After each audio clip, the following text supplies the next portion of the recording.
Hey gang, welcome back. Episode 20 is Zero Carb Journal.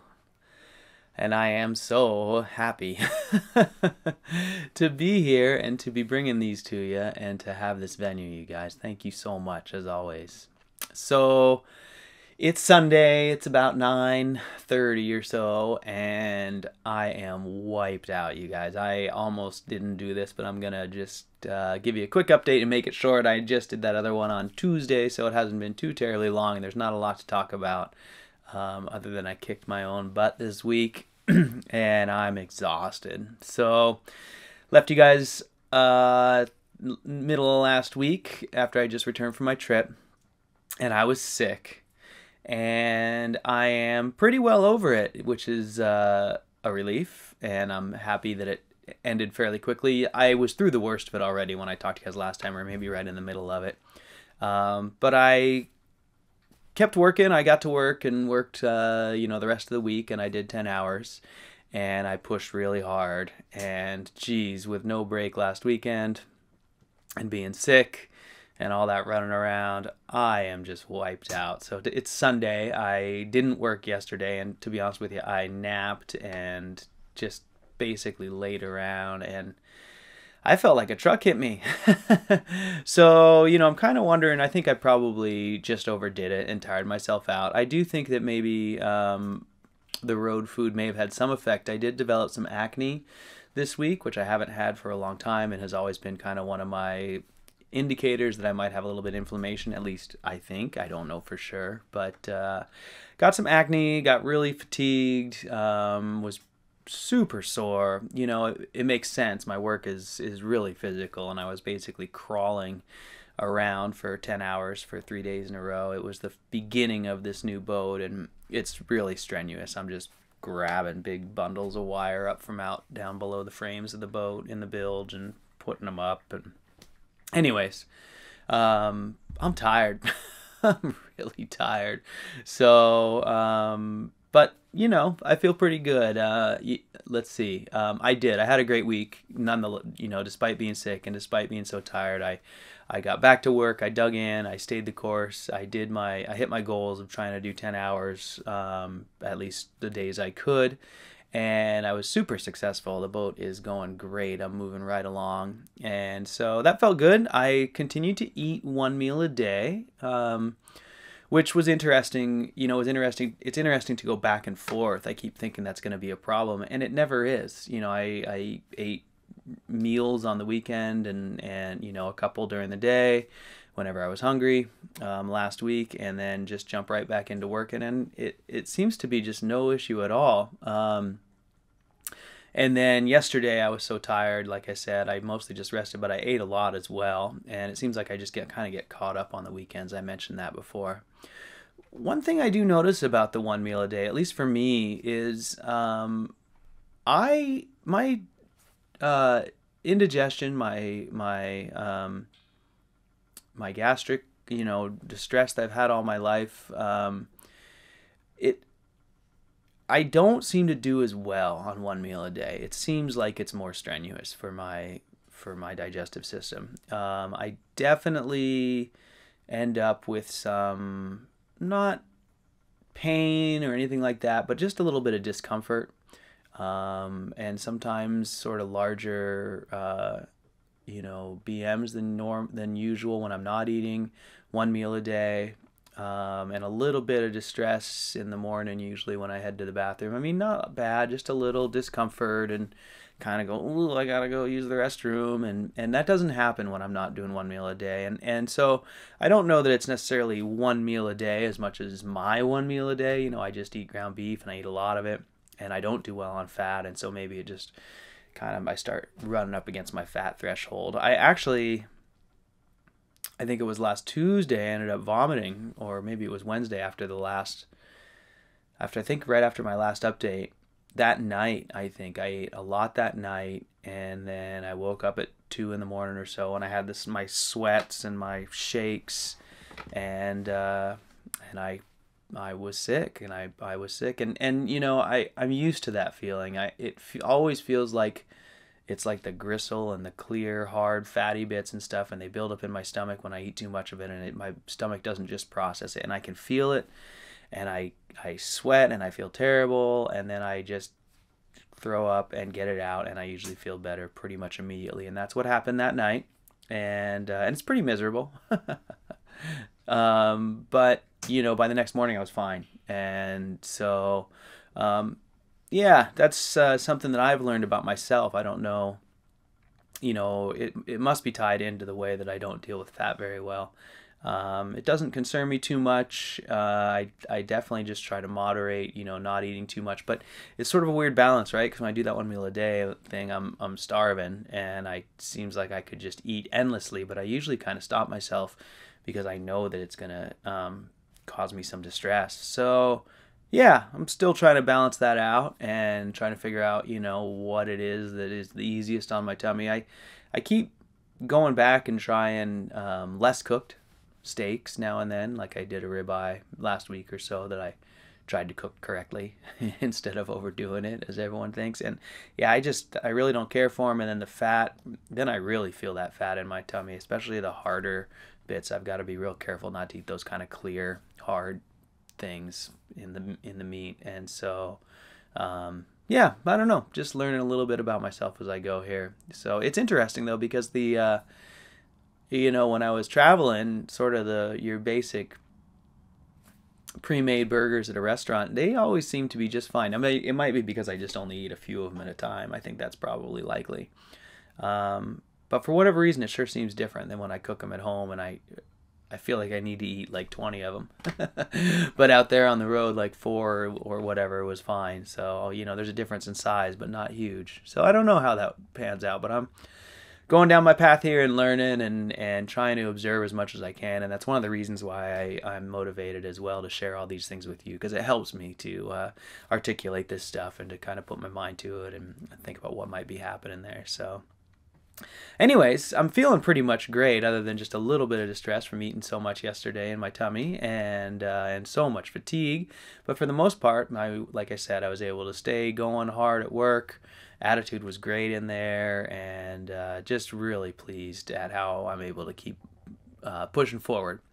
So I've got another maybe month, hopefully. It's looking like it might be less, but of work in the boats, and got to tell you, I'm really in this contract, and I'm really looking forward to finishing it off. It's spring, and like I said last time, I'm just dying to be here and have some time to do some other stuff. And this work is really it's really too much for me full time. You know, right now it's definitely a non-sustainable pull for me. I mean, I'm so tired when I get home. I just kind of sit there and decompress, and I'm in bed usually by 8 o'clock. So yeah, anyways, I'm looking forward to being done with that and getting back to, I've got a lot of little projects that I'm hoping to get back to. Anyways, neither here nor there, just kind of talking about my week and my progress here. And I'm scattered and I'm tired. So this might not be the most exciting episode.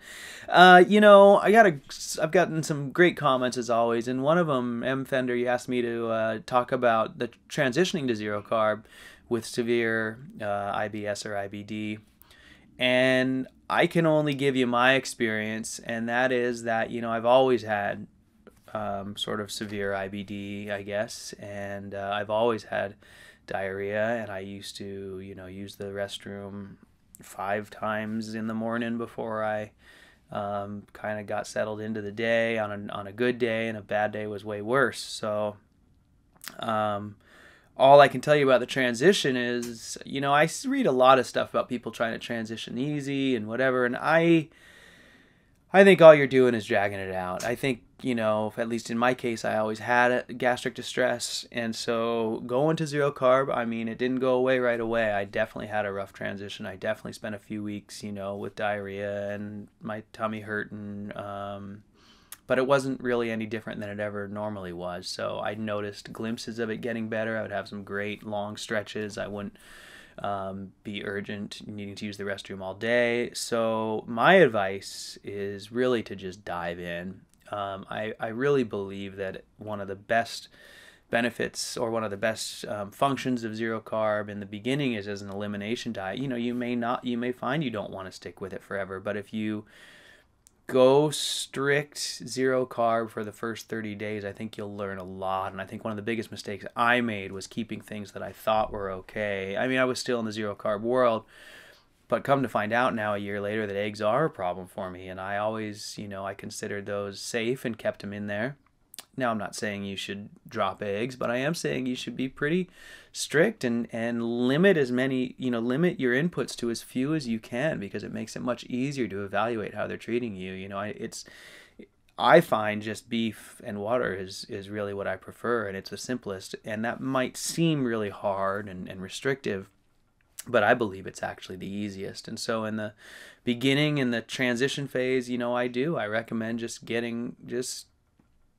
going with a disciplined approach and getting right down to as simple as you can, because I think it'll give you the best chance to evaluate how you might feel. You may be having a reaction to cheese, or you may be having a reaction to eggs and not know it. And so you might end up making the decision that zero carb isn't for you because of some continuing reaction with some things you're leaving into your diet. So my advice for anyone transitioning, and especially with a severe case of IBS or IBD, is to accept that there's going to be some hard days in the first few weeks, and get over that hump as quick as you can. I think I related a story of one of the friends in work there who was going to give zero carb a try, and boy, he really didn't make it very far. And I kept watching him, and he would show up in the morning with a half gallon of milk and he would drink that, and he would show up with some colored juice water, and he would say, oh, I'm just having a little of this, little of that. And I didn't pick on him, he's just a young fella just trying to learn his way, and he had no real reason for doing zero carb other than my inspiration. But I did let him know that, he really was making it harder on himself by doing that. And sure enough, by day 3 or 4, he had a miserable day or two, and decided he was going to try it another time. I really do feel that that's a function of extending that transition by not getting all the way down into zero carb and keeping your body sort of hanging on those carbs. And anyway, I won't go too far into the details, but to answer your question, I would suggest just going strict as quickly as you can, not keeping anything in your diet that may be extending that transition period, and just going ahead and getting through it and getting through the tough times. You might have a tough couple weeks or a tough week, but it will get better, or will probably get better. And if it doesn't, then maybe it's not for you. But try and give it 30 days and try and stay the course. And when you're hungry and you get those cravings, just eat more meat. And yeah, it might take some discipline. It will be tough, especially the mental part in the first few days, and it takes a little while. But that's my advice at any rate, for better or for worse. So. So today is Sunday, and I'm just going to continue to rest. I got a phone call yesterday from my friend who has a ram for me, so I may end up having to go pick up a ram, male sheep, that is. And I'd really rather, I'm very thankful for the opportunity. My boy sheep, my rams, were all killed by cougars last fall, so I'm really looking forward to having more breeding stock.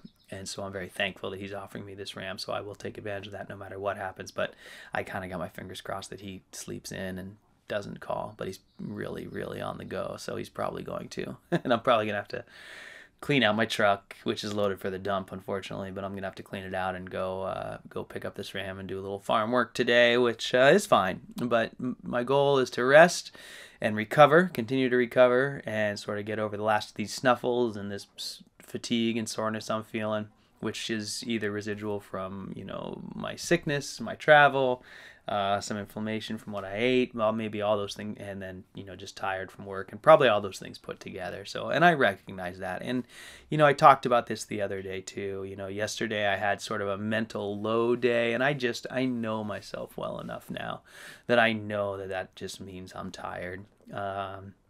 So for the most part, I am incredibly positive, you guys. I'm so thankful for the opportunity to have all this work right now, and I am really pushing hard, making some sacrifices for sure to take advantage of this opportunity. But I'm really thankful for it, and I'm really excited about this coming summer and the coming months as I continue to make headway here, both with my health and financially and towards my goals. And so one thing I'm really looking forward to is getting back to longer workouts and time to do yoga and really staying focused on my goals, with the promises I made to myself about taking care of myself. I'm not letting them lapse, but I am consciously, making a shift in my priorities just for this short time to take advantage of this opportunity. And I can tell right now, that it's actually really cool because I'm recognizing the value of prioritizing my health first and prioritizing the time for me to do things I need to do first above all else. Because really, yesterday I was basically incapable of doing anything. And I mean, that's not entirely true, but what I've always said is if I don't prioritize my health, I'm no good to anybody else. So, and no good at work to myself even or anything like that. So I'm really looking forward to getting back to waking up and having long workouts and focusing on some physical goals and focusing on my health and my mental health, taking some time out of the day to appreciate just being here right now. And I usually do that with yoga, but just being in the moment. And I'm missing that aspect currently, and so I do know that this is an unsustainable schedule for me. And what's cool is it's really helping me fit the way I reprioritize things over the last few years into my life moving forward. Kind of just reaffirming, saying, yeah, this is important to you, Matt. This is what you need to do to stay positive and making progress towards your goals and moving forward. So it's kind of a nice wake up, to remember how easy it is to slip back into sort of unhealthy habits like overworking myself, and becoming too fatigued to be able to progress and to be able to stay in the moment, and recognizing that when I get tired, my mental state isn't the best. So it's been great, really positive all the way around. And like I said, I'm looking forward to doing a really good job on this boat because it's the second one, and so it's kind of fun to get in there and have a handle on what's happening and be able to improve things I did last time. But more than anything, I'm looking forward to finishing it up, and maybe my life is becoming. My goals are coming to fruition in terms of financial stability and sustainable financial stability at home via a variety of passive inputs. And so I'm getting closer and closer to realizing, some of those goals and more motivated than ever to reach them. And so maybe I won't ever have to do 2 months in the bottom of the boat again. I'm always going to, or I'm not always, but I'm going to continue to do this work. It's really rewarding and I enjoy it, but I don't enjoy these long contracts that are, they're always behind when they hire me, so they're under the gun and they're trying to deliver and the boats are late. And so I end up carrying a lot of that on my shoulders and going in, like I said, at 6 and working through till 4 and, really kind of overdoing it in a lot of ways. But, once those boats are gone, the hours are gone. So make hay while the sun shines and appreciate it. And yeah, so anyways, great comments from all you guys as always. Thank you so much for all your positive support. It's so wonderful. I think I told you a quick update about my type 1 friend. He let me know on Tuesday or Wednesday that we, and I'm going to say we because it's you and me together, all of your great input and suggestions have really helped me help him. He let me know that we've been a big help to him and that his life is significantly better already. So I can't tell you how good that makes me feel, you guys. Thank you so much for that. Allison, you've been a great help. And I haven't seen him. He's down on boat 1, which is in the water finishing up. I didn't see him the rest of this week, so I will let him know about those great articles you sent about the beta cell rejuvenation through fasting. That's wonderful info and very hopeful. So thank you for that.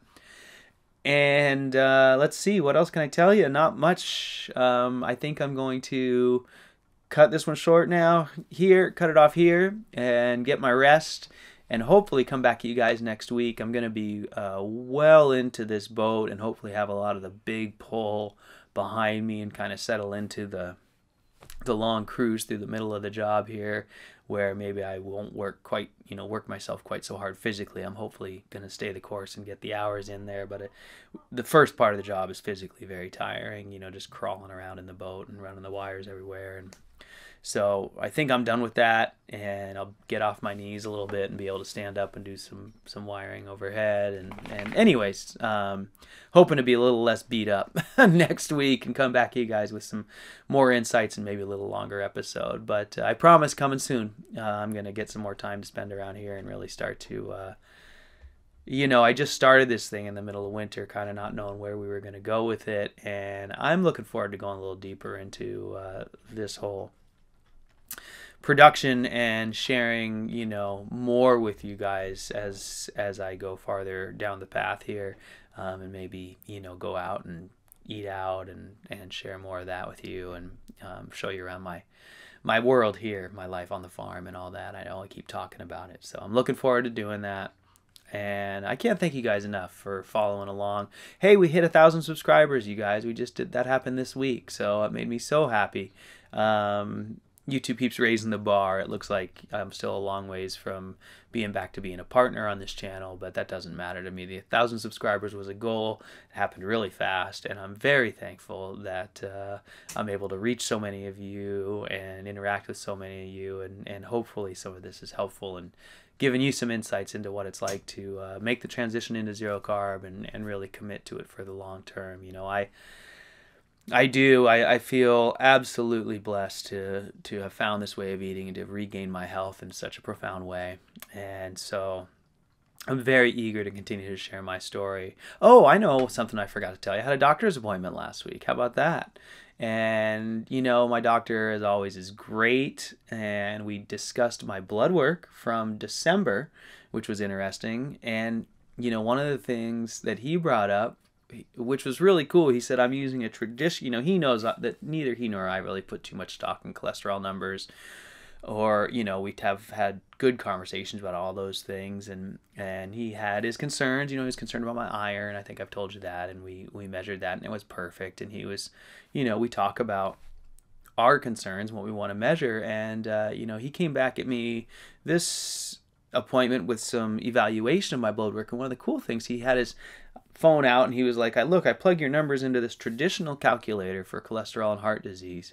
And he goes, even with your relatively high cholesterol, which I think this time, I don't remember, it was like in the mid 200s, and your relatively high LDL, he goes, your triglycerides are so good, your HDL is so good, your blood pressure is just right. He goes, even with your numbers being non-traditional, he goes, still your risk factor is, and I think he said it was 2.5%, and that it recommended that he retest me again in 5 to 6 years. So, I, of course, feel like there's no concern at all with the high cholesterol or LDL, and he agrees, but even using traditional calculators to calculate my risk, calculators that do believe those things, that believe that high cholesterol is a risk, even then my risk is extremely low. So that was really great. I think it was great for me to hear that he's, truly feeling very confident in my health from this way of eating. He didn't ask me to make any changes. He just said, let's stay the course. He said, when do you want to come back? In a year? And I said, let's check in every 6 months or whatever. So really successful doctor visit. That was great. And, when I was first going to him, my blood pressure was high. I've since bought a blood pressure cuff, and I keep getting this week they were 120 over 80, with like a 121 over 81 variance, something like that, 116 over 81, I think it was. And a couple, I measured 4 or 5 times, and they were always perfect. So that made me extremely happy. My mom has a, history of hypertension, and it was something that I was concerned about moving forward, if I'd be able to lick that with diet, and it seems like I have. So that was kind of my one lasting concern, that might be something that maybe was just an issue I would have that I couldn't overcome with diet. And it seems like at the moment anyways, it's all looking great. So that made me feel really, really good, and my doctor's pleased, and man, he's a great guy. I'm so thankful to have him. So, everything's going really well, you guys. I'm gonna rest up, and I'll come back at you next week with a whole new attitude. My attitude's pretty good, but maybe it'll be even better. So yeah. So anyways, guys, that's it for today. Thank you so much as always for watching. I just cannot thank you enough for your support, comments, criticisms, whatever. And I'm so thankful for this venue to share. I really hope it's being of use to some of you. And let me know how I can help. And if you got any ideas of things you'd like to see or like me to talk about, give me a few weeks, but I will put them in the hat, and I'll definitely try and listen to your suggestions and see what I can do to give you some more information if you need anything specifically. So, okay, that's enough. Have a great weekend. Have a great week. I guess it'll be by the time you see this. It takes me a day to upload these still, so it'll be probably Monday morning. But have a wonderful week, and I will check with you guys next week. Can't wait to see you. Thanks so much for watching and listening, and I guess that's it. See you next time.